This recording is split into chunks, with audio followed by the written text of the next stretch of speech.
அமானுஜதயாபாத்திரம் ஞானவைராக்கியபூஷணம் ஸ்ரீமத்வேங்கடநாதாரியம் வந்தே வேதாந்ததேசியம் லக்ஷ்மீநாதசமாரம்பாம் நாதயாமுனமத்தியமாம் அஸ்மதாச்சாரியபரியந்தாம் வந்தே குருபரம்பராம் யோ நித்யமच्युतपदाम्बुजयुग्मरुक्म व्यामोहतस्तदितराणि तृणायमेने अस्मद्गुरोर्भगवतोऽस्य दैकसिन्धोः रामानुजस्य चरणौ शरणं प्रपद्ये मातापिता युवतयस्तनया विभूतिः सर्वं यदेव नियमेन मदन्वयानाम् आद्यस्य नः कुलपतेर्वकुलाभिरामम् श्रीमत्तदङ्घ्रियुगलं प्रणमामि मूर्ध्ना भूतं सरश्च महदाह्वयभट्टनाथ श्रीभक्तिसारकुलशेखरयोगिवाहान् भक्ताङ्घ्रिरेणुपरकालयतीन्द्रमिश्रान् श्रीमत्पराङ्कुशमुनिं प्रणतोऽस्मि नित्यम् முந்துற்றனஞ்சே முயற்றி தரித்துரைத்து வந்தித்து வாயார வாழ்த்தியே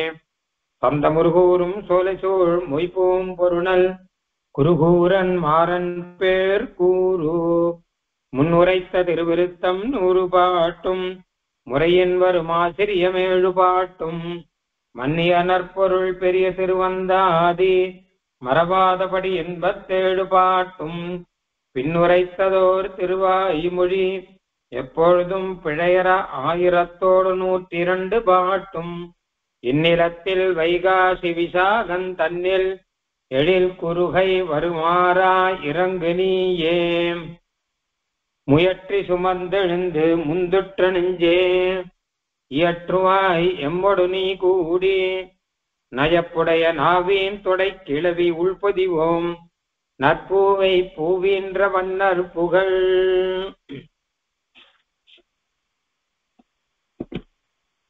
பெரிய திருவந்தாதியில பெரிய விஷயங்கள் நிறைய இருக்கின்றன அப்படின்னு தெரியுது. நம்மளுடைய மனசானது வெளி விஷயங்களிலே ஈடுபாடு நிறைய கொண்டிருக்கிறது. அதையும் மீறி மனசு எம்பெருமானிடம் ஈடுபடும்படி இருந்தால் அந்த மனசை கொண்டாட வேண்டும்.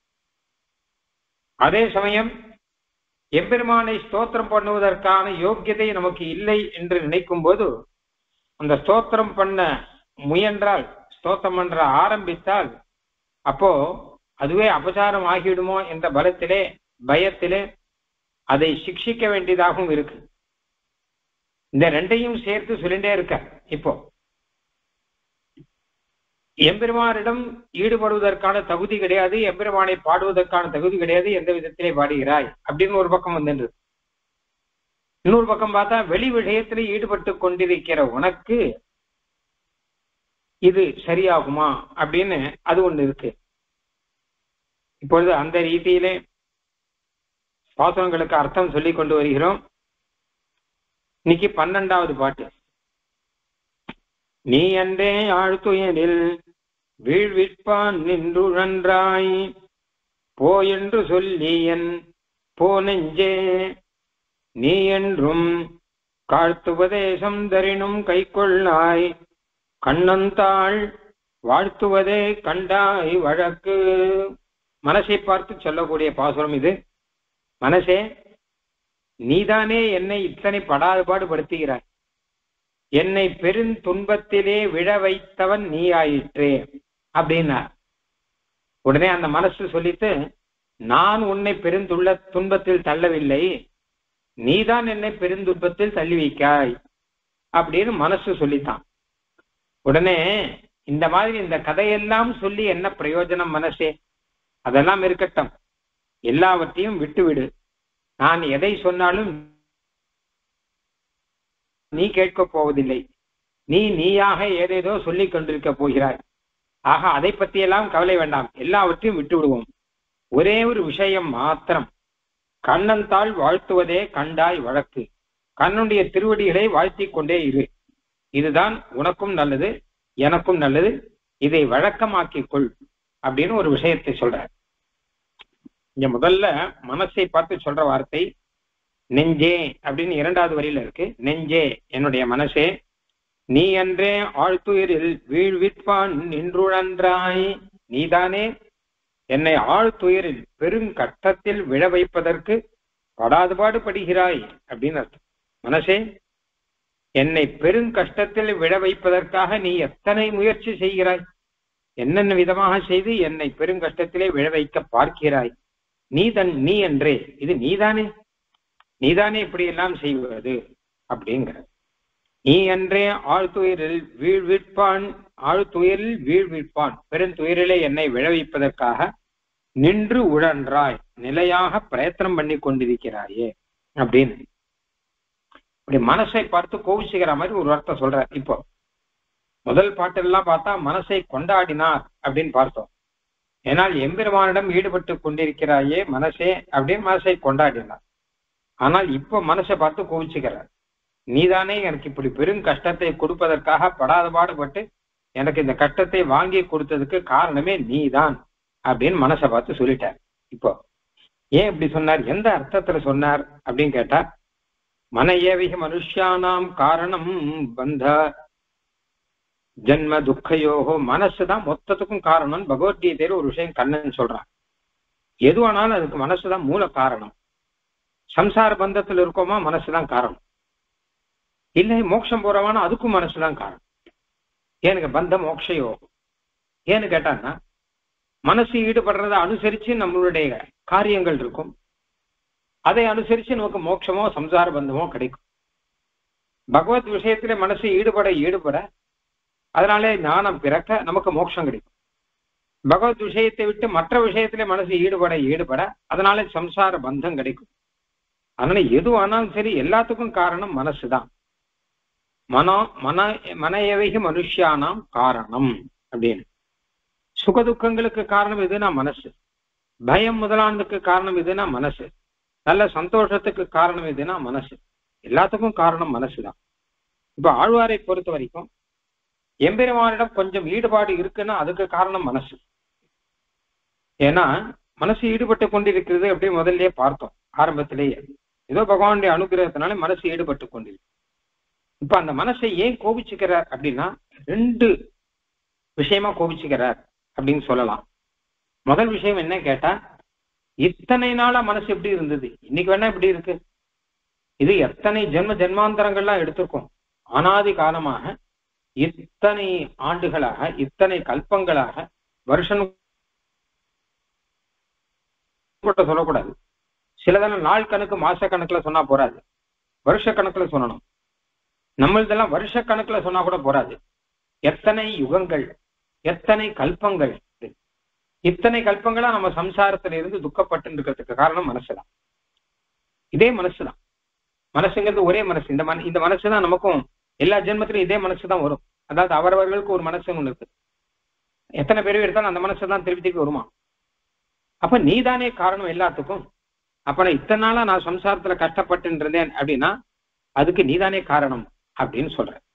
நீ என்றே ஆழ்துயரில் வீழ்விற்பான் நின்றுழன்றாய், என்ன இந்த மாதிரி ஆழ்துயரிலே விளைவிப்பதற்காக என்னென்னவாக என்னை படுத்தினாய். நீ நின்று உழன்றாய், பிரயத்தனம் பண்ணினாய், நின்று நிரந்தரமாக. மனசு வெறுமை இருக்கா என்ன, அதகளு கிருதமய புருஷா அப்படின்னு உபநிடத்துல வரும். ஏதாவது மனசு சிந்திச்சுட்டுதான் இருக்கும், வெறுமை இருக்காது. நீ என்ன பண்ணிட்டு இருக்க அப்படின்னு ஒரு தண்டை கேட்டோம் வச்சுக்கோங்க. நான் என்ன பண்ணிட்டு இருக்கேன் அப்படின்னா ஒண்ணும் பண்ணல, கையால ஒண்ணும் பண்ணல, வெறுமை உட்காந்து இருக்கேன் அப்படின்லாம். என்ன பண்ணிட்டு இருக்கேன், ஒண்ணும் பண்ணல, வெறுமை நின்றுட்டு இருக்கேன். என்ன நினைச்சுட்டு இருக்க அப்படின்னா ஒண்ணும் நினைக்கல அப்படின்னு சொல்ல முடியாது. ஏன்னா ஏதாவது நினைச்சுட்டு தான் இருப்பான். ஏதோ ஒரு நினைவு அப்படின்னு ஒண்ணு இருக்கும். தூங்கும் போதுதான் ஒரு நினைவும் இல்லாமல் இருக்கும். அதனால ஏதாவது நினைக்கணும் மனசை வச்சுண்டு. அப்ப நீ என்றே மனசு நீதானே, நான் இத்தனை நாளா சம்சாரத்துல இருந்ததுக்கு காரணம் நீதானே அப்படின்னு செல்லமா ஒரு கோபிச்சுக்கிற. இன்னைக்கு பகவான் கிட்ட ஈடுபட்டு இருக்க படவா, இத்தனை நாளா நீதானே என்ன இத்தனை படாதபாடு படுத்தினாய் அப்படின்னு.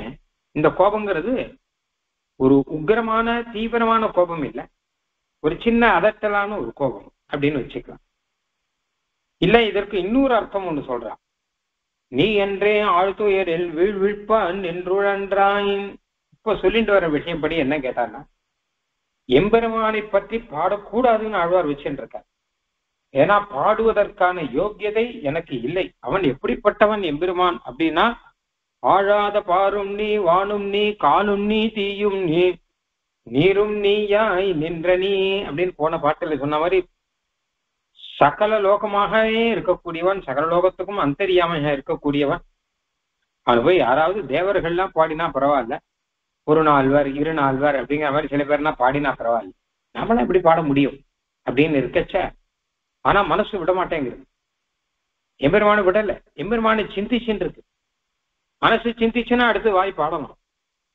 அப்போ மனசை பார்த்து கேட்கிற, மனசே வெறுமை இருக்க மாட்டேன், ஏன் எம்பெருமானியே சிந்திச்சுன்னு இருக்கேன், எம்பெருமானியே சிந்திச்சுன்னு இருந்து அப்போ என்ன ஆழ்த்துயரில் என்ன கஷ்டத்துல வீழ்த்த பாக்கிறாயா நீ? ஏன்னா நான் ஏற்கனவே கஷ்டத்துல இருக்கேன், எம்பெருமானை பாடவும் முடியவில்லை, பாடாமல் இருக்கவும் முடியவில்லை. அந்த ஒரு கஷ்டத்துல நான் இருக்கேன். ஏன்னா பாடுவதற்கான யோக்கியதை எனக்கு இல்லாதபடினால என்னால் பாட முடியல, அதே சமயம் பாடாம இருக்கவும் முடியல.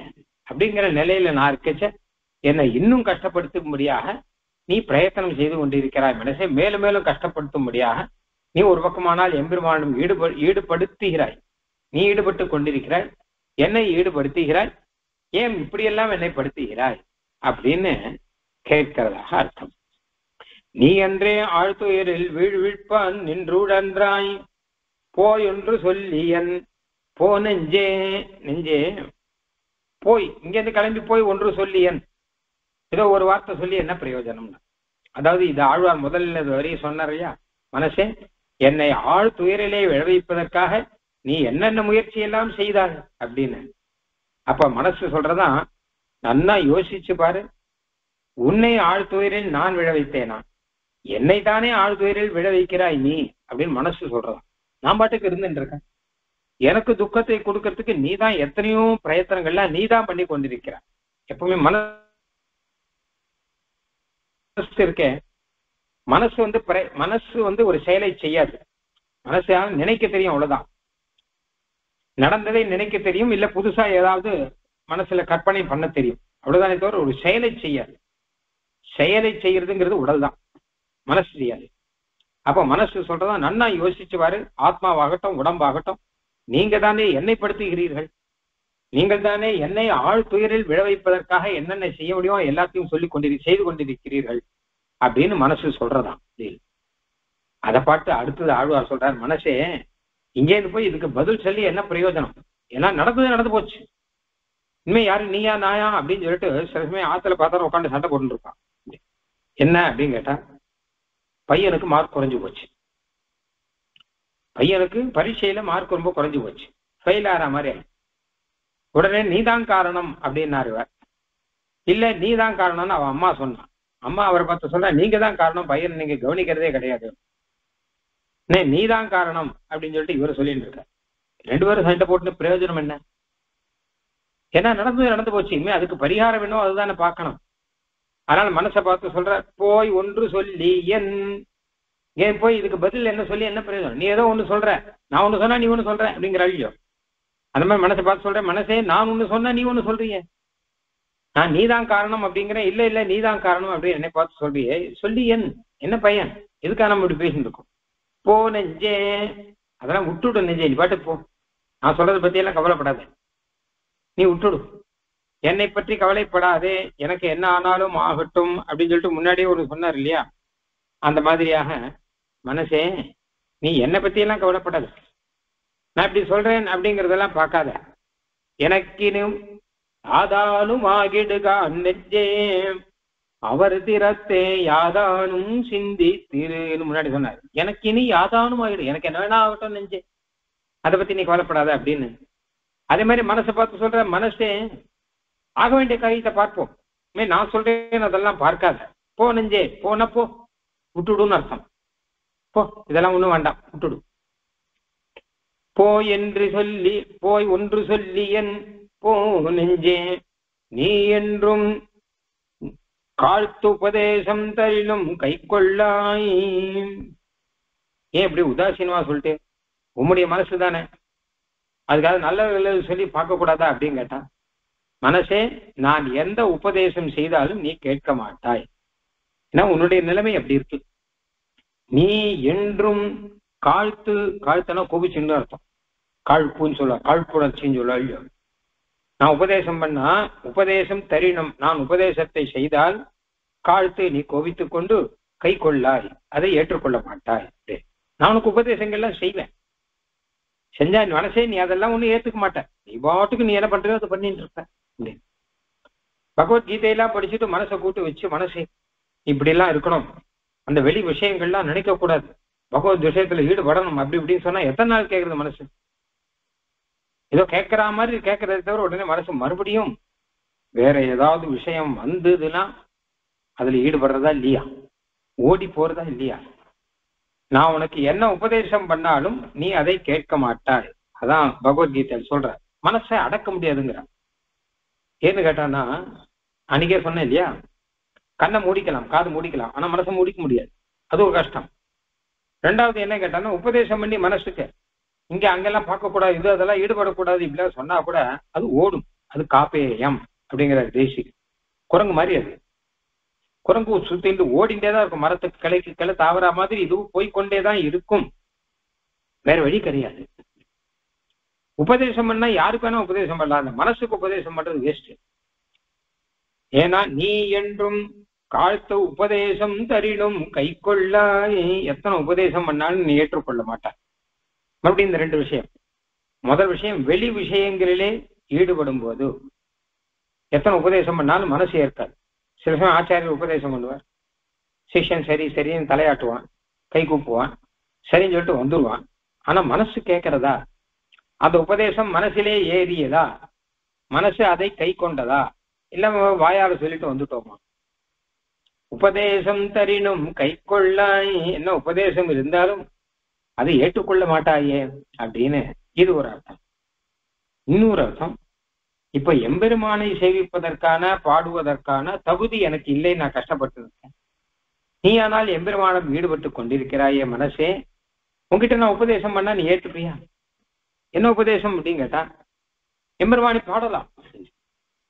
என்ன கேட்டான், அவனுக்கு பரத்துவம் இருக்கிற மாதிரி சௌலபியம் இருக்கு, உயர்ந்தவன் அப்படிங்கிற மாதிரி சுலபனாக இருக்கான், காருண்யம் இருக்கு, வாத்சல்யம் இருக்கு அப்படிலாம் சொன்னா கூட மனசு ஏத்துக்க மாட்டேங்கிறதான். ஏத்துக்காம திருப்பி திருப்பி மனசு என்ன பண்ற, ஐயோ அப்படிப்பட்ட எம்பெருமானை போய் நான் பாடணும். எம்பெருமான் கருணாமூர்த்தியாக இருக்கக்கூடியவன், காருண்ய சக்கரவர்த்தியாக இருக்கக்கூடியவன், ஐயோ அப்படிப்பட்டவனை போய் நான் பாடுறதா அப்படின்னு. அதுவே இந்த கருணையிலே அவன் கருணை கடலாக இருக்கிறவன்னா அப்படிப்பட்டவனை பாடுவதற்கான தகுதி எனக்கு இருக்கா அப்படின்னு எத்தனை சொன்னாலும் ஆழ்வாருடைய மனசுக்குள்ள இது ஒரு பயம் இருந்துட்டு இருக்குங்கிறது தெரியுது. முதல் பாட்டில் ஆரம்பிச்சு இப்ப 12வது பாட்டு ஆயின்னு இருக்கு. 12 பாட்டு ஆகும்போதும் கூட எம்பெருமானை பாடுவதற்கான தகுதி நமக்கு இல்லையே அப்படின்னு இது ஒரு குற்ற உணர்வு இது ஆழ்வாருக்கு இருந்துட்டே இருக்கு அப்படின்னு தெரியுது. அதனால மனசு பார்த்து சொல்ற, மனசே நான் உனக்கு எத்தனை உபதேசம் பண்ணினாலும் நீ எம்பெருமானை பாடுகிறேன் அப்படின்னு சொல்லிட்டு கிளம்பி விடுகிறாயே, என் உபதேசத்தை ஏற்றுக்கொள்ள மாட்டாய். உனக்கு நான் செய்யற உபதேசம் என்ன கேட்டானா, எம்பெருமான் பரத்துவம் போலே சௌலபியம் மிக்கவன், காருண்யம் மிக்கவன், வாத்சல்யம் மிக்கவன், அதனால அவனை பாடலாம் நான் சொன்னவோட கேட்க மாட்டேன். ஐயோ அப்படிப்பட்ட அவனை நான் இப்படி பாடுவது அப்படின்லாம் எனக்கு சொல்லும்படியாக நீ இருக்கிறாய். நீ என்றும் காழ்த்து உபதேசம் தரினும் கை கொள்ளாய். எத்தனை உபதேசம் சொல்லாலும் காழ்த்து அப்படின்னா அது வெறுப்போடு கூட அதை கை கொள்ளாய், ஏற்றுக்கொள்ள மாட்டாய். மனசே கண்ணந்தாள் வாழ்த்துவதே கண்டாய் வழக்கு. ஒரே விஷயம். அதனால நான் உன்னை சொல்லி பிரயோஜனம் கிடையாது. முதல் வரையில சொன்ன நீதான் என்ன துக்கத்துக்கு கொடுத்த, மனசு நீதான் எனக்கு துக்கத்தை வரவைத்தான்னு சொன்னா இனி பேசி பிரயோஜனம் கிடையாது. சண்டை போட்டு இருக்கிறதுல அர்த்தம் இல்லை. நான் ஏதாவது சொன்னாலும் நீ கேட்க போறது இல்லை. இதெல்லாம் பாருங்க, இதெல்லாம் சகஜமா நம்ம சொல்ற வச்சனங்கள்லாம் அப்படியே இருக்கு இந்த பாசுரத்துல. நமக்கு ஒருத்த சண்டை போட்டுன்னு பிரயோஜனம் இல்லை, நீதான் சொல்லி பிரயோஜனம் இல்லை, நடந்து போச்சு, இனி நான் என்ன சொன்னாலும் நீ கேட்க போறது இல்லை. ஒரே விஷயம் ஃபைனல் என்ன அப்படின்னு கேட்டா, கண்ணந்தாள் வாழ்த்துவதே கண்டாய் வழக்கு. என்ன ஆனாலும் சரி, நல்லதோ கெட்டதோ கண்ணனுடைய திருவடியை வாழ்த்தி கொண்டு, நமக்கு யோக்கியதை இருக்கோ யோக்கியதை இல்லையோ, நாம வெளி விஷயத்துல ஈடுபடுறோமோ இந்த விஷயத்துல ஈடுபடுறோமோ, நல்லவனோ கெட்டவனோ, உன்னாலே நான் கெட்டவனோ என்னால நீ கெட்ட, எதுவும் என்ன இருக்கட்டும், எதை பற்றியும் கவலைப்படாத. ஆனால் கண்ணனுடைய திருவடியை வாழ்த்துவதை நீ விட்டு விடாதே அப்படின்னு அவன், அதாவது கண்ணன் பக்கம் இருன்னு அர்த்தம். கண்ணனை விட்டு விடாது. முன்னாடி சொன்னார் இல்லையா, ஆபிமுக்கியம் அப்படின்னு சொல்லிட்டு, அவனை பார்த்து இருக்க வேணும், அவனை நோக்கி இருக்க வேணும். எதிர்பக்கம் போகக்கூடாது. அவன் பக்கமாக இருக்கணும், முகம் அவன் பக்கமாக இருக்கணும், நடை அவன் பக்கமாக இருக்கணும், எதிர்பக்கமாக இருக்கக்கூடாது அப்படின்னு.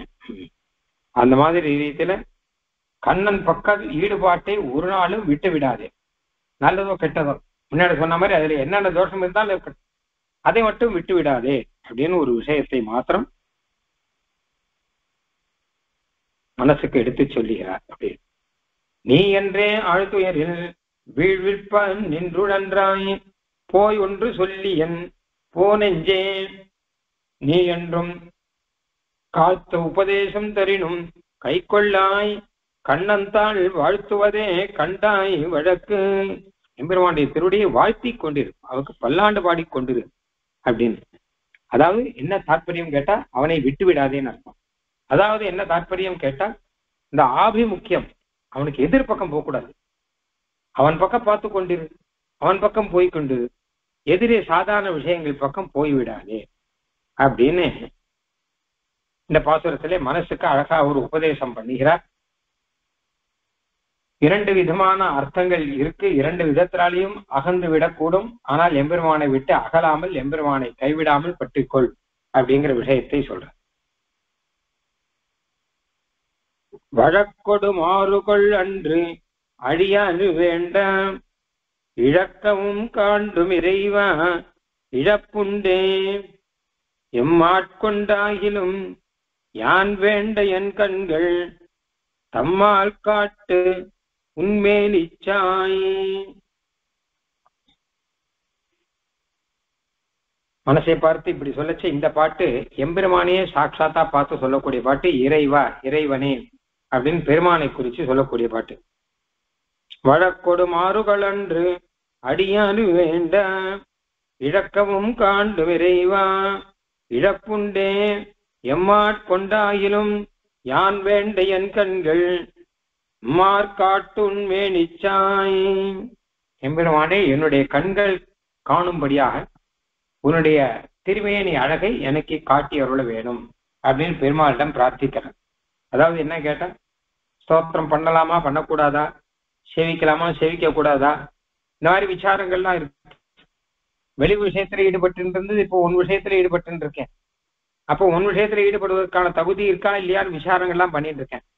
நான் பண்ற இந்த விசாரங்கள்லாம் இருக்கட்டும் எம்பெருமானே, நான் ஒரு விஷயத்தை உன்னிடம் பிரார்த்திக்கிறேன் அப்படின்னு. யான் வேண்ட ஒரு விஷயத்த உன்கிட்ட பிரார்த்திச்சுக்கிறேன். என்ன அப்படின்னு கேட்டா, என்னை விட்டுடாத, எனக்கு உன்னை காட்டிக் கொண்டிரு. என் கண்கள் தம்மார்க்கு என் கண்கள் தம்மால் காட்டு உன் மேனிச்சாய். உன்னுடைய மேனிச்சாய், உன்னுடைய திருமேனி அழகை எனக்கு எப்பொழுதும் காட்டி அருள வேணும். அதாவது என் மனசுல எப்பொழுதும் உன்னுடைய திருமேனி அழகு இருந்து கொண்டே விஷயமாக இருந்து கொண்டே இருக்க வேணும், அதையும் நான் அனுபவிக்க வேணும். அதனால இந்த விசாரங்கள்லாம் ஒரு பக்கம் இருக்கட்டும், நீ எனக்கு இந்த உபகாரத்தை பண்ண வேணும். மனசு கிட்ட சொன்ன மாதிரி நேர பெருமாள் கிட்ட போய் சொல்ற, பெருமாளே அப்படி என் கண் முன்னாடி உன்னுடைய திருமேனி இருக்கணும். எப்பவுமே கண்ணை மூடினா கூட கண் முன்னாடி உன்னுடைய திருமேனி இருக்கணும். அப்படியே நீ எனக்கு காட்டி கொண்டிரு அப்படின்னு சொல்லக்கூடிய பாசம். வழக்கொடு மாறுகள் அன்று அடியா வேண்ட. வழக்கு அன்று மாறுகொள் அன்று அப்படின்னு அர்த்தம். அதாவது இது வழக்கமும் இல்லை, இது மாறுகொள்வதும் இல்லை. எம்பெருமான் முன்னாடி வந்து நிக்கிறான், அவதாரம் பண்ணியிருக்கான். ராமகிருஷ்ணாதி அவதாரங்கள் முடிஞ்சு அர்ச்சாவதாரத்துல இப்போ முன்னாடி வந்து நிக்கிறான். எம்பெருமானே இப்படி எங்க முன்னாடி வந்து நிக்கிறது ஒன்றும் சரியில்லையே அப்படிங்கிற. ஏன்னா நாங்கெல்லாம் ரொம்ப நீச்சமானவர்கள், நீ பாட்டுக்கு அவதாரம் பண்றேன் என்று ஆரம்பித்து ராமகிருஷ்ணாதி அவதாரங்கள்லாம் முடிச்சுட்டு அர்ச்சாவதாரத்துல எங்க முன்னாடி வந்து நிக்கிறியே, இது வழக்கன்று, இது சரியில்லைன்னு அர்த்தம். இது வழக்கம் இல்லை, பெரியவள்ள இப்படி செய்ய மாட்டான், இது நியாயமான வழி இல்லை அப்படின்னு அர்த்தம். மாறுகள் அன்று இல்லை, இது மாறுகொள்ளாக, அதாவது பிரத்யுபகாரமாக. நாங்கள் ஏதோ செய்தா எங்களுக்கு பதிலுக்கு பிரத்யுபகாரம் செய்கிறாயா அப்படின்னா அதுவும் கிடையாது. அதாவது நான் எதுக்காப்பா, உங்களுக்காக தான் நான் வந்திருக்கேன். அர்ச்சாவதாரம் நீங்க அன்னைக்கு பண்ணங்கொள்ளியோ, என்ன பூஜிச்சங்கொள்ளியோ, அதுக்காக நான் வந்திருக்கேன் அப்படின்னா அப்பா இது பிரத்யுபகாரமாக பதில் உபகாரமாக நீ செய்யறதுக்குள் அதுவும் சரி கிடையாது. ஏன்னு கேட்டானா உனக்கு யாராவது உபகாரம் செய்ய முடியுமா என்ன? யாரிடமும் எந்த உபகாரமும் தேவையில்லை உனக்கு. அனபேக்ஷா அப்படின்னு வரும் வேதத்திலேயே, அநாதரகா அப்படின்னு வரும். யாருடைய ஆதரவும் உனக்கு தேவையில்லை. நீ பரிபூர்ணன், நீ எல்லாத்தையும் சாதிக்க கூடியவன் நீயே, சத்திய சங்கல்பன், சர்வசக்தன். அப்போ உனக்கு யார் என்ன உபகாரம் பண்ண முடியும்? இல்ல அந்த உபகாரத்துக்கு நீ என்ன பிரத்யுபகாரம் பண்ண முடியும்? உபகாரம் இருந்தா தானே பிரத்யுபகாரம் வரும். அதனால நீ பிரத்யுபகாரம், நான் உங்களுக்காக நீங்க என்ன சேவித்தபடியால் உங்களுக்கு பதில் உபகாரத்துக்காக உங்க முன்னாடி வந்திருக்கேன்னு சொல்லாத. பிரத்யுபகாரங்கிறது நீ பண்ண வேண்டியது கிடையாது. ஏன்னா உனக்கு யாரும் உபகாரம் பண்ண முடியாது. ஏதோ ஒரு குறைவு இருந்தா உனக்கு உபகாரம் பண்ணலாம், எந்த குறைவும் இல்லையோ உனக்கு யாரும் உபகாரம் பண்ண முடியும்? அது மட்டும் இல்ல, என் முன்னாடி நின்று கொண்டிருக்கிறாயே எதுவும் வழக்கம் கிடையாது. இப்படிலாம் நிக்க கூடாது. வழக்கொடு மாறுகள் அன்று அடியாறு வேண்ட இழக்கவும் காண்டும். அது மாத்திரம் இல்ல, வேற ஒரு விஷயம் பா. அடியார்கள்லாம் உன்னை பிரார்த்தித்தார்கள்னா நீ உடனே உன்னையே நீ இழந்து விடுகிறாய் அப்படிங்கிற. உன்னையே இழந்து விடுகிறாய். நீ சர்வேஸ்வரனா இருக்க வேண்டாமா? யாராவது பிரார்த்திச்சா உடனே ஓடி வந்துடுறா. உடனே ஓடி அவர்களுக்காக அடியார்களுக்காக எல்லாவற்றையும் விட்டு விட்டு வரும்போது நீ ஈஸ்வரனா, நீ உன்னையே இழந்து விடுகிறாய், உன்னுடைய ஈஸ்வரத்துவத்தையே நீ இழந்து விடுகிறாய் அப்படின்னு ஆச்சே. அப்படின்னு அடியாறு வேண்ட இழக்கவும் காண்டும். அடியார்கள் உன்னை வேண்ட, நீயே உன்னை இழக்கும்படியாகவும் நாங்கள் பார்த்து கொண்டிருக்கிறோமே. இறைவா சர்வேஸ்வரனே, இழப்புண்டேன், எங்களுக்கு இழப்பு உண்டோன்னு அர்த்தம். எங்களுக்கு அதனால ஏதாவது ஒரு குறை உண்டோ? அது மாத்திரம் இல்லாமல் நாங்கள் உன்னை இழக்க முடியுமோ? உன்னை இழந்து விட்டு நாங்கள் இருக்க முடியுமோ? எம் ஆட்கொண்டாகிலும் யான் வேண்ட என் கண்கள் தம்மால் காட்டு உண்மே நிச்சாய். எம்பெருமானே, நான் உன்னை வேண்டிக் கொள்கிறேன், என் கண்களாலே உன்னை பார்க்கும்படியாக உன்னுடைய மேனிச்சாய் திருமேனி அழகை எங்களுக்கு காட்டியருள வேணும். எம் ஆட்கொண்டாகிலும், எம்மை ஆட்கொண்டாவது அப்படின்னு அர்த்தம். அதாவது ஏதோ ஒண்ணு நீ உபகாரமா பண்ணுகிறாயா, இல்ல வழக்கமா பண்ணுகிறாயா, ஏதோ வேணா இருக்கட்டும், எதை வேணா பண்ணிக்கோ. எம்மை ஆட்கொண்டு, எம்மை கைங்கரியத்தில் ஈடுபடுத்தி கொண்டாவது நாங்கள் பிரார்த்திக்கும் போது உன்னுடைய அழகை எங்களுக்கு காட்டி தந்துருள வேணும் அப்படின்னு பிரார்த்திக்கிறேன். இங்க இந்த பாட்டினுடைய அர்த்தத்தை கொஞ்சம் உள்ளர்த்தம் பார்க்கலாம். வழக்கோடு மாறுகொள்ளன்று அடியாது வேண்டாம். வழக்கோடு கூட மாறுகொள்ள பிரத்யுபகாரம் அன்று. ஆக வழக்கமும் கிடையாது, பிரத்யுபகாரமும் கிடையாது அப்படிங்கிறதா வழக்கோடு மாறுகொள் அன்று அப்படிங்கிற. அதுக்கு முன்னாடியே அர்த்தம் பார்த்தோம். வழக்கு இல்லை, மாறுகொள்ளும் அல்ல. வழக்கில்லைன்னா வழக்கம் இல்லைன்னா நீ இப்படி எங்கள் முன்னாடியே நிற்பது வழக்கம் இல்லைன்னு அர்த்தம். இது சரியில்லை அப்படின்னா. மாறுகொள் அன்று அப்படின்னா மாறுகொள்ளாக எங்களுக்கு ஏதோ பிரத்யுபகாரம் செய்வதாக நீ நிற்கிறாயே, அதுவும் சரி கிடையாது அப்படின்னா. அதாவது உனக்கு யாராவது உபகாரம் பண்ணாதானே நீ பதிலுக்கு உபகாரம் பண்ணணும். உனக்கு யாரும் என்ன உபகாரம் பண்ண முடியும்? நீதான் பரிபூர்ணனாக எப்பவுமே அவாப்த சமஸ்த காமகா அப்படின்னு பெயர். உனக்கு எல்லாம் உனக்கு ஏற்கனவே இருக்கு. அப்படிங்கிற உனக்கு யாரும் என்ன உபகாரம் பண்ண முடியும்? உனக்கு சகாய கிருத்தியம் கிம் தஸ்யான்னு ராமாயணத்தை வரும். பெருமாள் ராமனுக்கு சகாயம் பண்றதுக்காக சுக்ரீவன், விபீஷணன் அவெல்லாம் இருக்கா யுத்தத்தை. பெருமாள் ராமனோட கூட இருக்கிறது. அப்ப சுக்ரீவன் சொல்றார், இவனுக்கு போய் என்ன சகாயம் வேண்டி கிடக்கிறது ஸ்ரீராமனுக்கு? இவருக்கு ஏன்னு கேட்டா வாலியை வதம் பண்ணவர், 14,000 ராட்சசால வதம் பண்ணவர். அப்பெல்லாம் சகாயமா இருந்தது இவருக்கு. ஒரு சகாயம் இல்லாமல் எல்லா காரியத்தையும் சாதித்துக் கொள்ளக்கூடிய அவருக்கு நாமெல்லாம் எப்படி சகாயம் பண்ண முடியும்? என்ன சகாயம் வேண்டி இருக்கு? அந்த மாதிரி பெருமாளுக்கு நம்ம என்ன பண்ண முடியும்? ஒண்ணும் பண்ண முடியாது. நாம ஏதாவது பண்ணதா வச்சுட்டு பெருமாள் பிரத்யுபகாரம் பண்ற. நம்ம என்ன பண்ணோம்? ஒண்ணும் பண்ணலையே. நம்மாலே அவனுக்கு லாபம் அப்படின்னு எதுவும் கிடையாது அப்படின்னு. அப்போ மாறுக்குள் அன்று எங்களுக்கு பிரத்யுபகாரம் பண்ணதாகவும் சொல்ல வேண்டாம், எங்க முன்னாடி நிக்கிறதும் வேண்டாம். இது ரெண்டுமே சரியில்லை. வழக்கொடு மாறுகள் அன்று அடியார் வேண்ட இழக்கவும் காண்டும் இறைவா. அது மட்டும் இல்ல, இறைவா சர்வேஸ்வரனே, ஒரு விஷயம் நாங்க பாக்குறோம். அடியார்கள்லாம் பிரார்த்தித்தாள்ங்கிறதுக்காக உன்னையே நீ இழந்து நிற்கிறாய். உன்னுடைய ஈஸ்வரத்துவத்தையே விட்டு அவதாரங்கள்லாம் பண்ணுகிறார். எப்படிப்பட்ட ஈஸ்வரன்? ராமாவதாரத்துல மகாபலி, அதாவது வாமனாவதாரத்தில் பிக்ஷை எடுத்தார். ஸ்ரீ கிருஷ்ணாவதாரத்துல குழந்தையாக இருந்து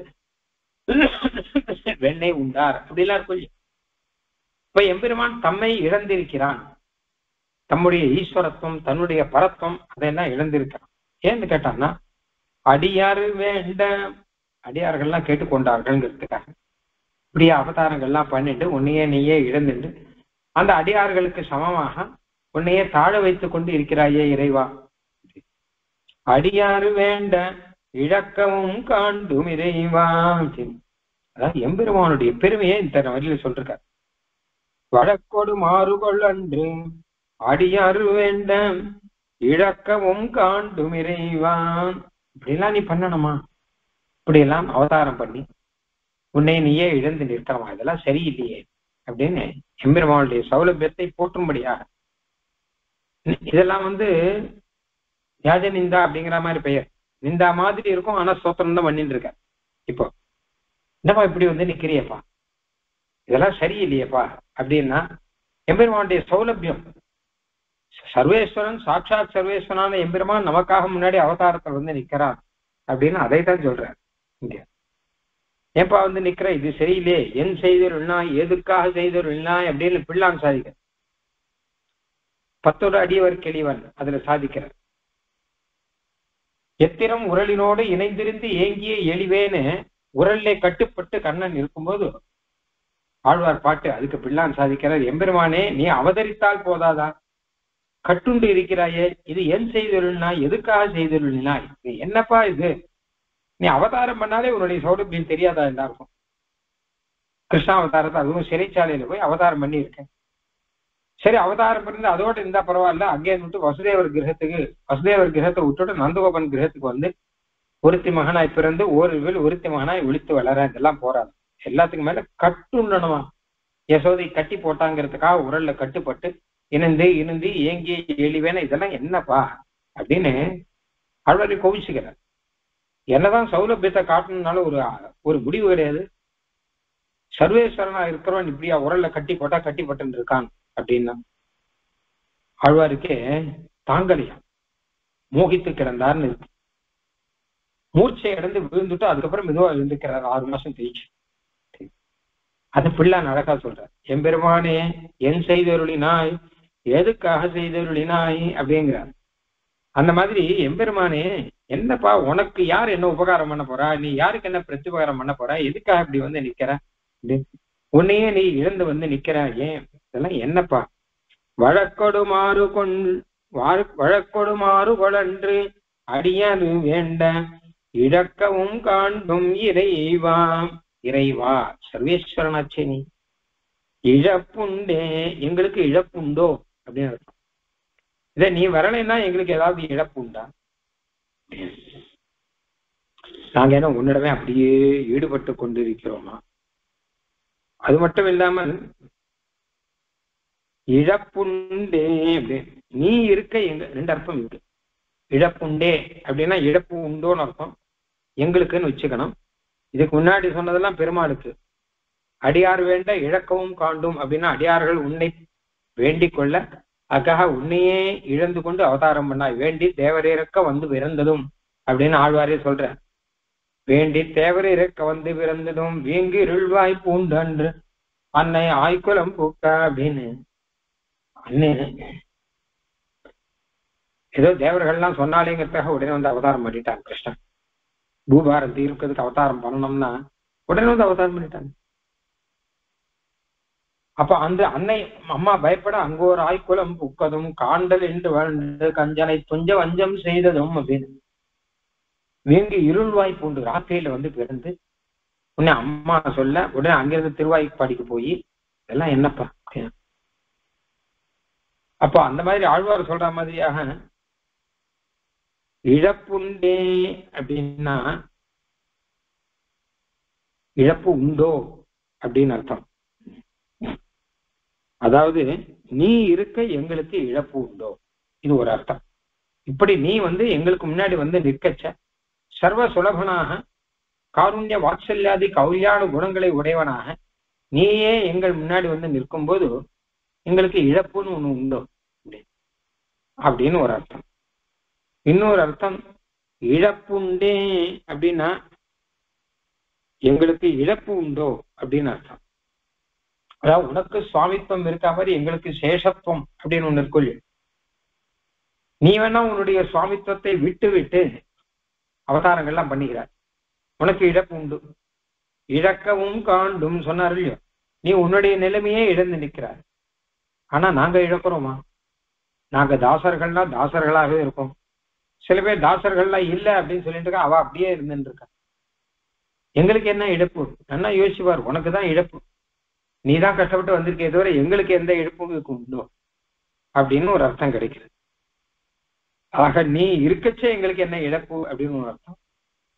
இன்னொன்னு, நீ வந்ததுனாலே நாங்கள் ஏதாவது மாறி இருக்கிறோமா, எதையாவது இழந்து இருக்கிறோமா?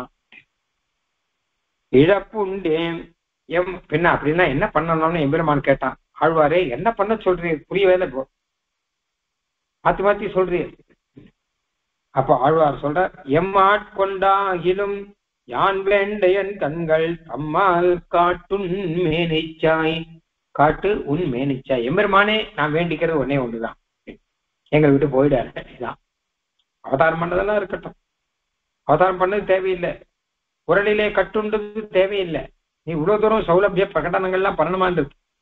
ஆனா வேண்டிக்கிற விஷயம் என்ன கேட்டானா, நீ என்ன வேணா பண்ணிக்கோ, எங்கள் மனசை விட்டு நீ அகன்று விடாதே, எப்பொழுது எங்கள் கண்களை விட்டு நீ அகன்று விடாதே. அப்படி கண்ணில் நினைச்சானா உன்னுடைய திருமேனி வந்து நிற்கணும் அப்படின்னு. எம் ஆட்கொண்டாகிலும், எம்மை ஆட்கொண்டாகிலும் கைங்கரியத்திலே ஈடுபடுத்தி ஆகலும் அர்த்தம். தாசனாக ஆக்கி கொண்டாகிலும் அப்படின்னு. அதாவது தாசபாவத்துக்கு கூட அருகன் இல்லாத என்னை தாசனாக ஆக்கி கொண்டாவது நீ ஏதோ ஒண்ணு பண்ணிக்கோ, என்னை தாசனாக ஆக்கிக்கோ. முன்னாடி சொன்ன மாதிரி ரெண்டு கருத்து.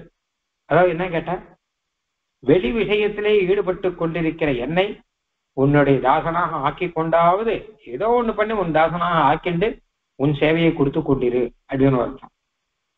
இன்னொரு அர்த்தம், உனக்கு தாசனாகுவதற்கூட தகுதி இல்லை அப்படின்னு சொல்லி விலகி கொண்டிருக்கிற என்னை இப்ப நான் தான் பண்ணிட்டு இருக்கேன், எம்பெருமானுக்கு நான் தாசன் அப்படின்னு சொன்னா உனக்கு தோஷம். அது அடிக்கடி சொல்லுவேன் இல்லையா, இப்படி அவருக்கு ஐயா சுவாமிக்கு ஐயா சுவாமியோட சிஷ்யன் நான் அப்படின்னு சொன்னா அது அவருக்கு தோஷமும் பயமா இருக்கு. ஏன்னா அவர் சிஷ்யெல்லாம் மகான்களா இருக்கா அப்படின்னு. உன் பெருமேன்மைக்கு இழுக்கிதென்று தள்ளுட்டு இறங்கும் ராமானுஜாயன் தனி நெஞ்சமேன்னு சொன்ன மாதிரி. அதனால நான் என்ன பண்றேன், தாசன்னு சொல்றது கூட பயமா இருக்கு, பக்தர்னு சொல்றது கூட பயமா இருக்கு. உன்னுடைய பக்தன் அப்படின்னு சொன்னா உனக்கு இழுக்கு, ஏன்னா நல்ல பக்தன் நடக்கிற மாதிரியா நான் நடக்கிறேன் இல்லையே. அப்ப நாங்களாம் விஷ்ணு பக்தர்கள் சொல்றது கூட எனக்கு பயம், அதனால நான் விலகி நிக்கிறேன். ஆனால் நீ எம் ஆட்கொண்டாகிலும் அப்படி விலகி இருக்கிற என்னை தாசனாக ஆக்கி கொண்டாவது ஏதோ ஒண்ணு பண்ணு. நீ முன்னாடி சொன்ன மாதிரி வழக்கோடும் ஆறுகள் என்று அப்படின்னா சொன்னதெல்லாம் விட்டுடும், நீ எதை வேணா பண்ணிக்கோ. ஒரே ஒரு பிரார்த்தனை, என் கண்கள் முன்னாடி நீ இருந்து கொண்டிரு ஏதோ ரூபத்திலே, அது மட்டும் போடும். வழக்கொடும் ஆறுகள் அன்று அடியார் வேண்ட இழக்கவும் காண்டும் இறைவா. இழப்புண்டேன் எம் ஆட்கொண்டாகிலும் யான் வேண்ட என் கண்கள் தம்மால் காட்டு உன்மேனிச்சாய் அப்படின்னு. என் கண்கள் என்ன செய்யணும் அப்படின்னு கேட்டானா, என் கண்ணாலே நான் காணும்படியாக உன்னுடைய திருமேனி அழகை நீ காட்டிக் கொண்டு அப்படின்னு. என்னுடைய விடாய் தீர வேணும், என்னுடைய தாகம் எல்லாம் தீர வேணும், அப்படியாக நீ பண்ண. எம் ஆட்கொண்டு ஆகிலும் அப்படின்னு சொல்லச்சு அழகா ஒரு விஷயம் பெரியவாசம்ல சொல்ற. எம்மை கைங்கரியத்திலே கொண்டாவது அப்படின்னா என்ன கைங்கரியத்துல உன்னை வச்சுக்கிறது அப்படின்னு பெருமாள் கேட்பாராம். ஏன்னா உன்னை பார்த்தா எந்த கைங்கரியத்தில் வச்சுக்கிறதுனே தெரியல, உனக்கு அந்த கைங்கரியம் செய்வதற்கான யோகியதை இருக்கான்னு தெரியல. இன்னொரு பக்கம் யோகியதை இல்லைன்னு சொல்லிட்டு நீ விட்டுட போட புரியோன்னு பயமா இருக்கு. அப்ப என்ன பண்றது அப்படின்னு கேட்டா, நான் இப்ப என்ன பண்ணிட்டு இருக்கேங்கிறார் ஆழ்வார். நான் இப்ப என்ன பண்ணிட்டு இருக்கேன்னா பெரிய திருவந்தாதி பாடிட்டு இருக்கேன் அப்படின்னா, இதே கைங்கரியமா வச்சுக்கோ, கைங்கரியமா வச்சிருந்தா உன் சேவையை எனக்கு கொடுத்துட்டு அப்படி. எம் ஆட்கொண்டாகிலும், எம்மை ஆட்கொண்டாவது அப்படின்னா என்ன அர்த்தம் கேட்டானா, நான் செய்யறதையே கைங்கரியமாக ஏற்றுக்கொண்டாவது நீ உன் அனுகிரகம் செய்ய வேணும், உன் சேவையை எனக்கு தந்துருள வேணும். முன்னாடி சொன்ன அர்த்தம் வெளி விஷயத்திலே ஈடுபட்டு கொண்டிருக்கிற என்னை உம்முடைய தாசனாக்கி அப்படிலாம் பார்த்தோம். இப்ப சொல்ற அர்த்தம் என்னன்னு கேட்டான்னா, நான் பண்றதையே ஒரு கைங்கரியமாக இப்ப பண்ணி கொண்டிருக்கிறதுக்குள்ளயோ அதையே ஒரு கைங்கரியமாக ஏற்றுக்கொண்டு நீ எனக்கு உன்னுடைய சேவையை கொடுத்து கொண்டிருக்க வேணும் அப்படின்னு அர்த்தம். என்னுடைய உக்தி மாத்திரத்தையே பரிபூர்ண கைங்கரியமாக கொண்டு அப்படின்னு நான் அதை சொல்றேன். நான் வேண்டேன்னு நான் சொல்றேன். நான் உன்னை வேண்டிக்க போறேன் அப்படின்னு. உன்னை வந்து பிறக்கணுமா, நீ வேண்டியிருந்தா உடனே வந்து உனக்கு சேவை தரணுமா அப்படின்னு கேட்டான்னா, ஏதோ வேண்டிக்கிறனோ இல்லையோ இதே பெரிய விஷயமா நினைச்சுக்கோ. ஆட்கொண்டாக நான் பாடிட்டு இருக்கேன் இல்லையோ இதே பெரிய விஷயமா நினைச்சுக்கோ. இதே கைங்கரியம் அப்படிங்கிற மாதிரி வச்சுக்கோ. நான் செய்கிற கைங்கரியமாக ஆக்கி கொண்டு அப்படி நான் என்ன பாடிட்டேன்னா, உன்னை பாடுவதற்கான தகுதி எனக்கு இல்லைன்னு பாடிட்டு இருக்கேன். அதுதான் பாடிட்டு இருக்கேன். அப்ப உன்னை பாடுவதற்கான தகுதி எனக்கு இல்லை நான் சொல்ற வசனம் இருக்கோ இல்லையோ அதே ஒரு ஸ்தோத்திரமா வைத்துக்கொண்டு உனக்கு நான் கைங்கரியம் செய்வனாக என்னை வைத்துக்கொண்டு, யான் வேண்ட என் கண்கள் தம்மால் காட்டுண்மே நிச்சாய். என்னுடைய கண்கள் எல்லாம் ஒரு கண் இல்ல, 1000 கண் இல்ல, 10,000 கண் எடுத்தாவது உன்னை சேவிக்கணும் அப்படிங்கிற மாதிரியாக உன்னுடைய திருமேனி அழகை நீ எனக்கு காட்டிக்கொள்ள வேணும், காட்டி கொடுக்க வேணும். வழக்கொடும் ஆறுகள் அன்று அடியாறு வேண்ட இழக்கவும் காண்டு விரைவாயிடப்புண்டே எம்மாட்கொண்டாயினும் யான் வேண்ட என் கண்கள் தம்மால் காட்டு உன்மேனி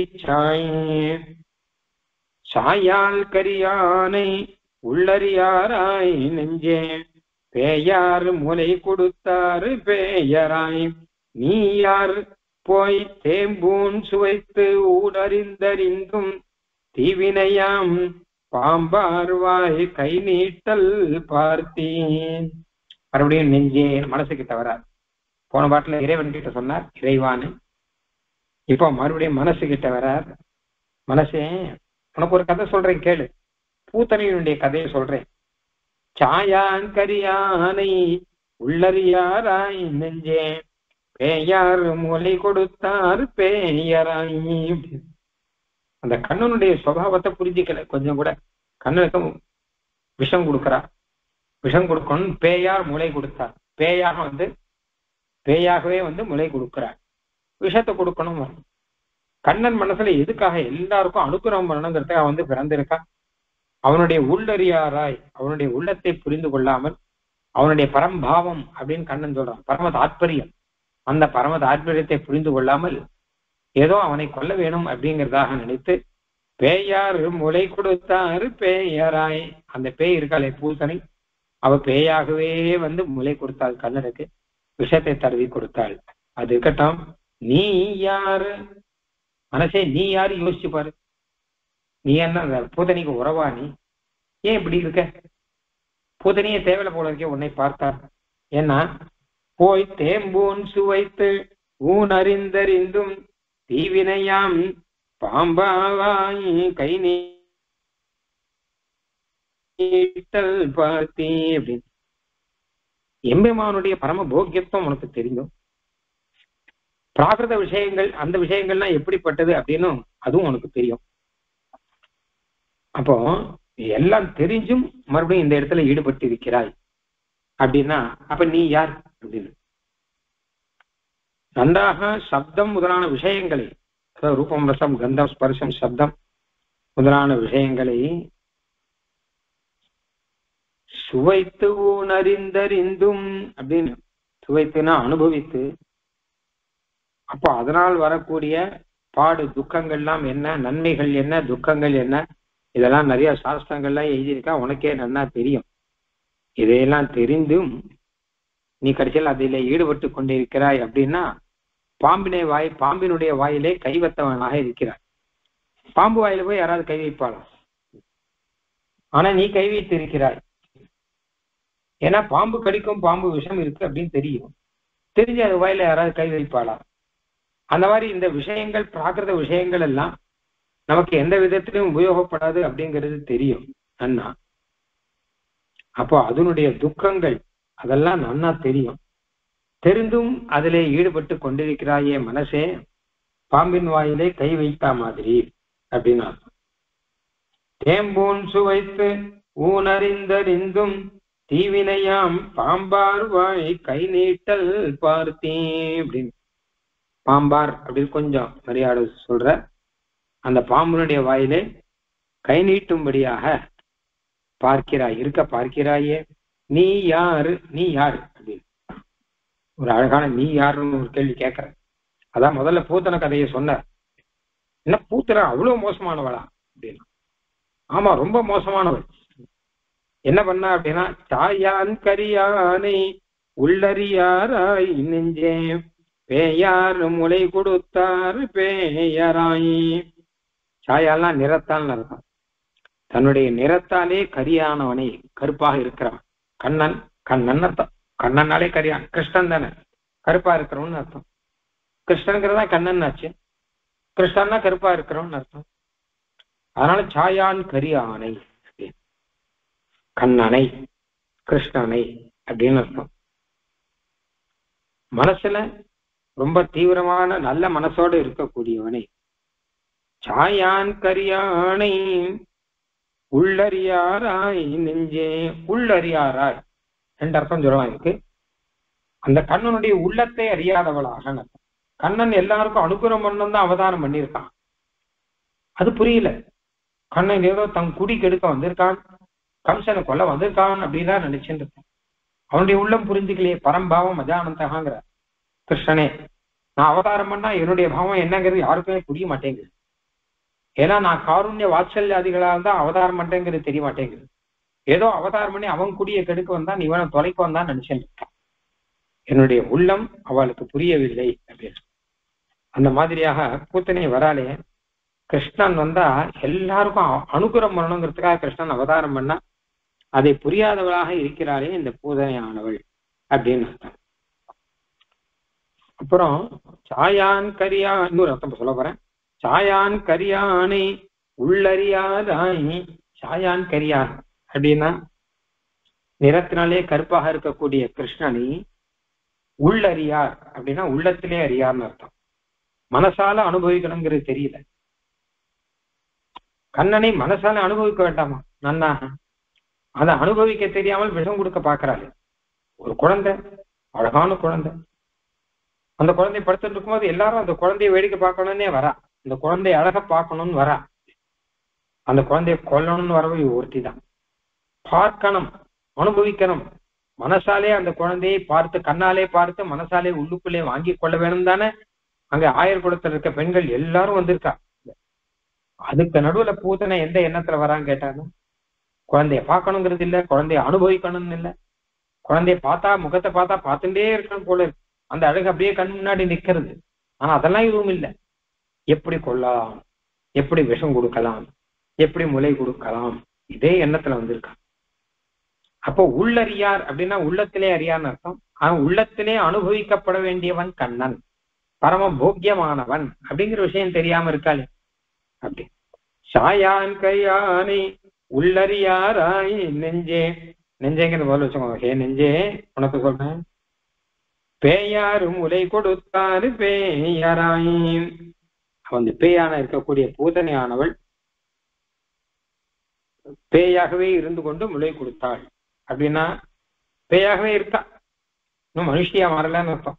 மனுஷியா மாறினா சாதாரண மனுஷர்கள் கூட கண்ணனுடைய அழகை, குழந்தையோட அழகை பார்த்தோன்னே யாருக்கா இருந்தாலுமே மனசுல சந்தோஷம். என்ன அழகா இருக்கு குழந்தை அப்படின்னு. ஆனா இந்த பேய் இருக்கல்லையோ, இவ கண்ணன் சிரிக்கிறான். சிரிக்கும் போதும் அதை பார்த்து கூட அவளுக்கு அந்த சிரிப்பு அவளை கவரவில்லை. அதுல ஈடுபடலை. அவளுக்கு ஒரே எண்ணம் தான், எப்படி பால் கொடுக்கலாம், எப்படி விஷம் கொடுக்கலாம் அப்படின்னு சொல்லிட்டு. இவளை பார்த்து கண்ணனை பார்க்க உடனே, கண்ணன் முகத்தை பார்த்த உடனே மனசு மாறணும். அவன் சிரித்த உடனே அது மனசு மாறணும். ஆனா எதுவும் இல்லாமல் ஒரே எண்ணத்துல இருக்கா. அதான் பேய் பேயாவே இருக்கா. திடீர்னு அவன் ஏதோ வேஷம் போட்டு வந்தாலும் சொல்றான். அப்ப தாயுருவாய் வந்த பேய் அப்படிலாம் சொல்றான். தாயுருவிலே வந்தாள் அப்படின்னு சொல்லிட்டு இப்படி எல்லாம் இருக்கு.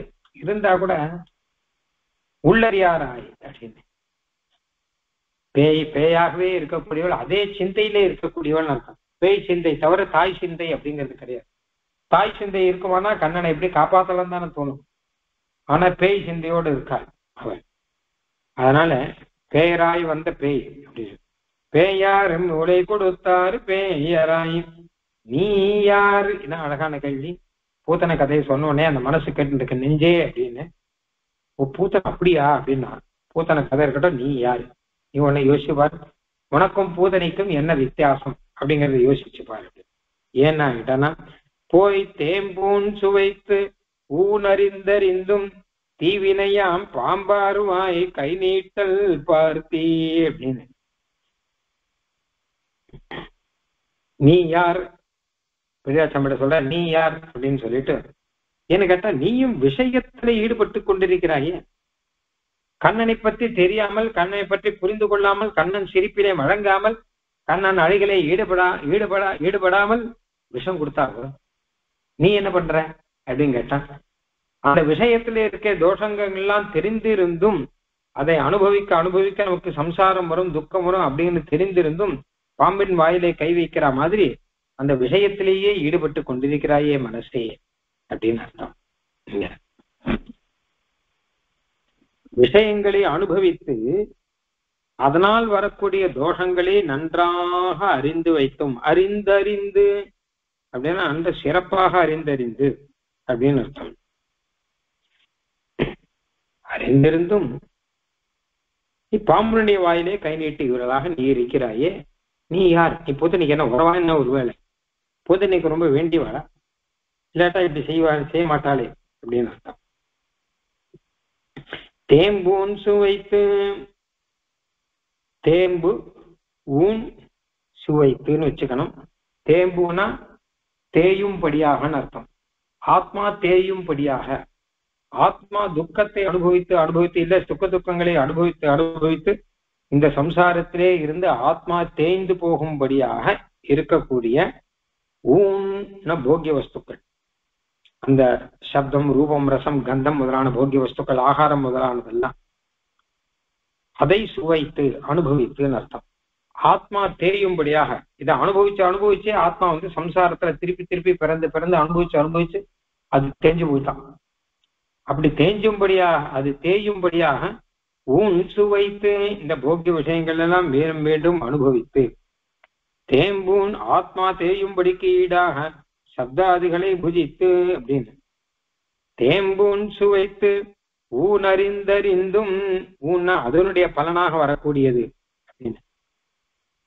என்னன்னு கேட்டா அதனாலே வரக்கூடிய அனர்த்தங்கள் இதெல்லாம் அறிந்தறிந்தும் நன்றாக தெரிந்திருந்தும் அப்படின்னு அர்த்தம். ஏன்னா இப்படி இருந்தா கடைசியில என்ன கஷ்டம் வருங்கிறதெல்லாம் தெரிஞ்சுதான் அதில் நம்ம ஈடுபட்டு இருக்கோம் அப்படின்னு. பாம்பார் வாய் கை நீட்டல் பார்த்தி, பாம்புடைய வாய்க்குள்ளே கை நீட்டல்படியாக இருக்கே உன்னுடைய வாய், நீயே பார்த்துக்கொள்ளணும். பார்த்தீங்கன்னா பார்த்து நீயே கண்டுகொள், நீயே பார்த்துக்கொள், நீ யாருங்கிறத நீயே யோசிச்சு பார்த்துக்கோ அப்படின்னு அர்த்தம். அப்படின்னு அப்போ பாம்பின் வாயிலே கை நீட்டுவாரை போல இருக்கிற நீ பூத்தனைக்கு ஆர் உனக்கு அந்நியலோன்னு அழகு கேட்கற. பூத்தனையை தேவலை போல உன்னை பார்த்தா, பூத்தனைக்கு நீ என்ன உறவா? இல்ல உனக்கு அந்நியலும் அப்படின்னு. அது மட்டும் இல்ல, உன்னை பார்க்க பூத்தனை நித்திய சூரி கல்பைங்கிற, உன்னை பார்த்தா பூத்தனை நித்திய சூரின்னு சொல்லணும். அப்படி இருக்கா? பூத்தனை நம்ம காட்டிலும் மோசம் இல்லை, நம்மளோட நிலைமையை பூத்தனையை நித்திய சூரியன் சொல்லும்படியாக இருக்கலாம். ஏன்னா கண்ணனுடைய அனுபவியத்துவம் போக்கியத்துவம் அது புரியாமல் இருந்தா விஷம் கொடுக்க வந்தா அப்படிங்கிறது இருக்கட்டும். ஏதோ அறகுறையா போக்கியத்துவம் தெரிந்தும் அந்த சம்சார விஷயங்கள்ல இருக்கக்கூடிய தோஷங்கள்லாம் அதிகமானது அப்படிங்கிறது நன்னா தெரிந்தும் பாம்பு வாயில கை விடுற மாதிரியாக அந்த விஷயங்களே ஈடுபட்டு கொண்டிருக்கிற நீ யார் அப்படின்னு. அவித்யா பூத்தனோ முக்திஹி, சுவாமி தேசியன் கூட ஒரு விஷயம் சொல்றார் அழகா. பூத்தனா அப்படின்னா கண்ணனை கொல்ல வந்த பூத்தனைங்கிற மாதிரி நமக்கெல்லாம் அவித்யான்னு ஒண்ணு இருக்கு. அதான் பூத்தனை மாதிரியா குழந்தைய பிடிச்சுக்கிறது இல்லையோ பூத்தனைங்கிறது மாதிரி. அவித்யானா அஜ்ஞானம்னு அர்த்தம். இந்த அஜ்ஞானம் நம்மளை பிடிச்சுக்கிறது. அப்ப கண்ணன் வந்து காப்பாத்துறான் இல்லையா, கண்ணனை பிடித்துக் கொள்ள கண்ணன் காப்பாற்றிக் கொள்கிறான் தன்னைத்தானே அப்படின்னு. அந்த மாதிரி நம்ம வந்து அஜ்ஞானம் அப்படிங்கறத ஒரு பூத்தனை, குழந்தையை கொல்ல வந்த பூத்தனை அப்படின்னா குழந்தையா இருக்கச்சே நமக்கு இந்த அஜ்ஞானம் அப்படிங்கிறது வந்துடும். இப்ப யாரை என்ன சொன்னாலும் கேட்க மாட்டான் முதலானதெல்லாம் வந்துடும். அதுல இருந்து விடுபட்டு வரணும் அப்படிங்கறதுதான் அதனுடைய சாரம். அதனால என்ன பண்ணணும் கேட்டா பூத்தனா மோட்சத்தை சொல்லணும்.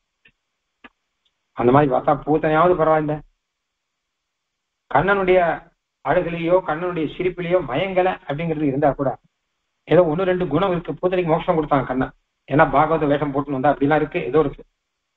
இங்க பேயராய் வந்தாலும் பேய் சுபாவத்திலேயே வந்தாலும் ஏன்னா கொல்லணுங்கிற எண்ணத்தோட தான் வந்தாள் அப்படின்னு இருக்கு இப்போ.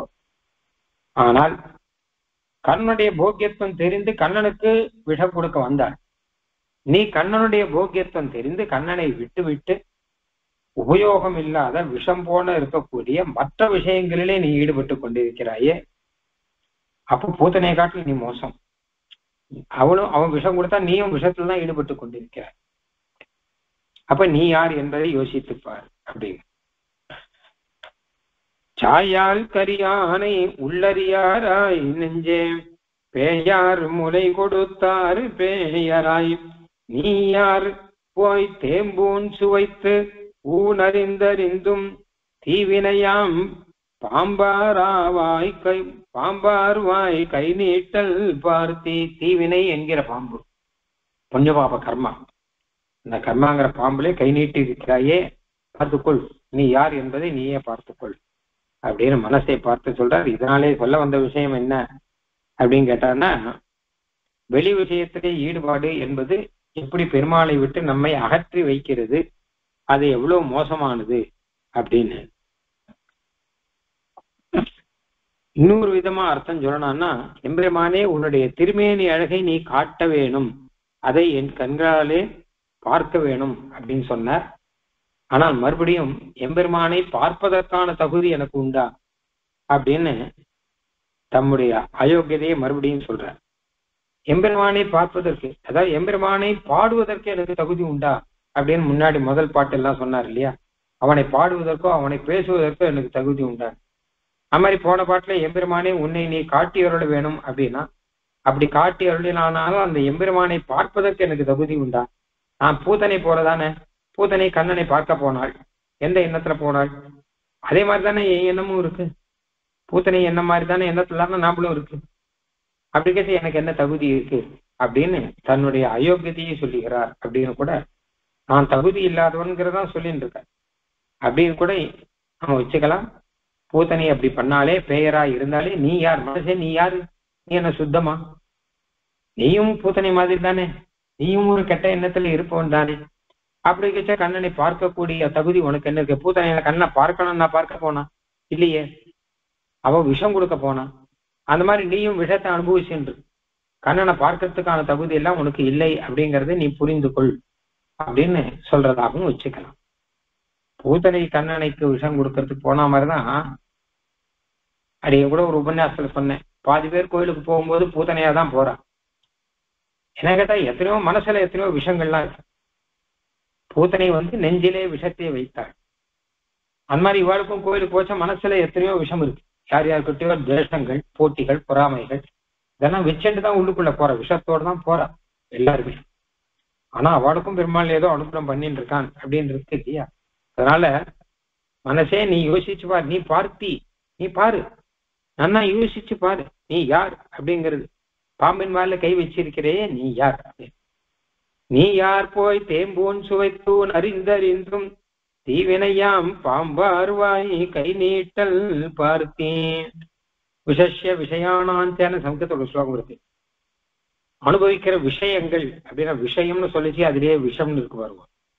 அப்ப ரெண்டுத்துக்கும் அதே வித்தியாசம் இல்லைன்னு தெரிஞ்சுக்கோங்கிற. விஷம்னு சொன்னாலும் விஷயம்னு சொன்னாலும் பெரிய வித்தியாசம் ஒன்றும் கிடையாது.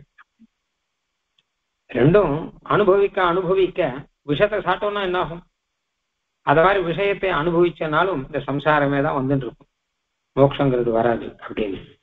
அப்படிப்பட்ட அதையே அனுபவித்துக் கொண்டிருக்கிற நீ யார், பூத்தனுடைய விஷத்துக்கும் உன்னுடைய விஷயத்துக்கும் என்ன வித்தியாசம் இருக்கு யோசித்துப்பார் அப்படின்னு அடுத்த பாசனம் நாளைக்கு பார்க்கலாம்.